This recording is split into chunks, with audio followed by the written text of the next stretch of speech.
السلام عليكم ورحمة الله وبركاته. معاكم اليوم طريقة جديدة اللي هي رشدة الكسكاس، اللي هي رشدة مسقية بالبصلة. أول شي خدينا اللحم اللي هو اللحم الوطني زي توا هذا، يكون لحمات جنينات كويسات، وناخده نحط عليهم بصل حاجة بسيطة لأن البصلة بروحها حنطيبوها. ناخده كشيكين طماطم معجون اللي هو طماطم حكة ولا صوص طماطم البندورة اللي ما يعرفش طماطم الحكة. ناخده كشيك فلفل مرحي زي توا كشيكين باش تجينا ناشطة وحلوة ولذيذة يعني زي ما تشوفوا توا. وناخدو اللي هو البزار بالخلطة، يعني بخلط كشيك ونص، وانا اقول كشيكين كويس هيك. احنا لازم التوابل يكونوا ناشطة باش تجينا الماكلة ناشطة وحلوة. ناخدو وكشيكين ملح لان البصلة فيها ملح، ما نكتروش، كشيكين صغار زي توا هذا. وناخدو زيت زيتون،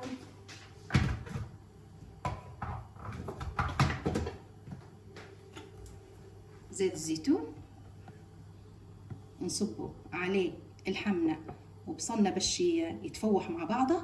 وتوا هنا في طنجرة خلينا المية تغلي زي ما تشوفوها توا، واتيه جاهزة باش نرمو فيها، نحطوا فيها اللحم اللي متبل. وتوا خليكم معاي، درنا التوابل كلها والحرارات حتى هما اللي بيفوحوا الحرارات. الرشدة هذه معتمدة على التفويحة متاعها، يعني الرشدة تبي تفويحة خاصة، يعني ما تبيش تكون، لازم تكون مفوحة وتكون ناشطة وتكون يعني جنينة.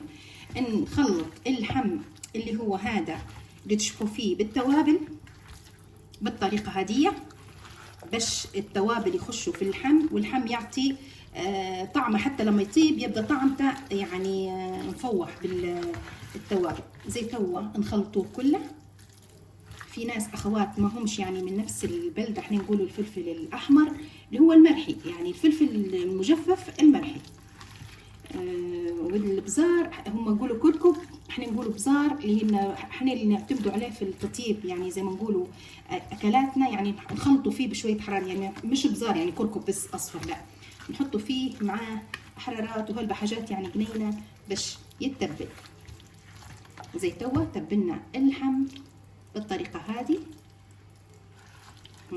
نستنوا المية تغلي وبعدين ننزلوه في حطان اللي هو اللحم اللي متبل بالتوابل متاعها بالطريقة هذه. بعد ما غلت المية نكمل المقدار كامل ونغطي عليه ونخليه ينضج.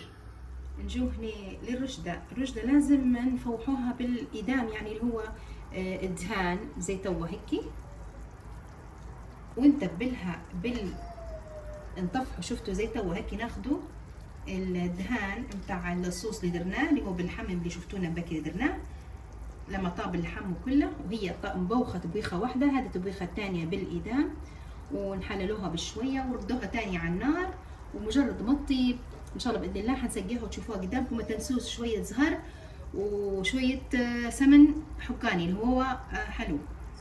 روح الزهر قديش انتي بتحطي، يعني قطره ندير في هذه، ونصبوا اللي هو ناخده السمن الحقاني، يعني مش اي سمن، نصب عليه شويه إدام ونصبه فوق الرشدة باش تفوح، ونحطوه بحرارات زي توا، ندلعوها بالحرارات وتجي فايحه وحلوه وصحتين ان شاء الله.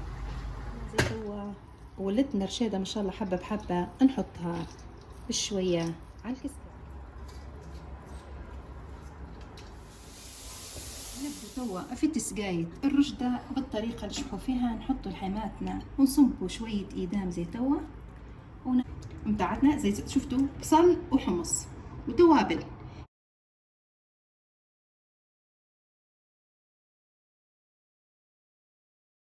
البصيلة الزمنية اللي هي ماذا بيك، يعني البصلة تكون وافرة، يعني مش بيصبوا عليهم شوية إدام زي ما تشوفوا شوية. ايوه. وناخدوا حرارات اللي قلت لكم عليها، هذه حرارات يعني نرش عليها باش تزيد تعطينا نكهة. وهذه نهاية رشدتنا، وإن شاء الله يا رب تعجبكم وتنال رضاكم.